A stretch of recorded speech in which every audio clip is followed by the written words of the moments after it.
তুমি অনেকক্ষণ থেকে এখানে বসে আছো, কি ভাবতেছো? তোমার কোনো অসুবিধা হয়েছে নাকি? আর বলো না দোস্ত, অনেকদিন থেকে কিডনির পাথরের ব্যথা নিয়ে বেঁচে আছি। অনেক টাকা খরচ করে দেশে বিদেশে ডাক্তারকে দেখাইছি, কেউ কিডনির পাথর তুলতে পারেনি।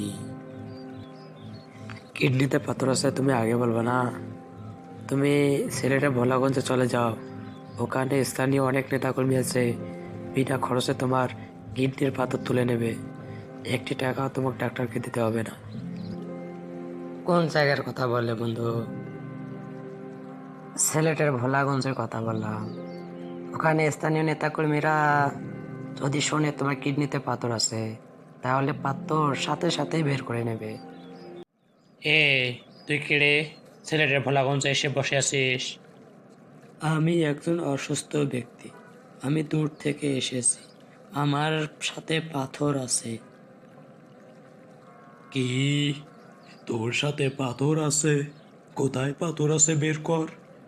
আমাদের এখানে সাদা পাথরের অনেক মূল্য।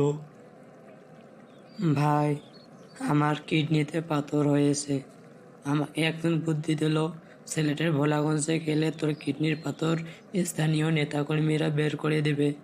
এই জন্য আমি আসছি, যদি একটু দয়া করো তাহলে আমার পাথরটা বের করে দাও ভাই।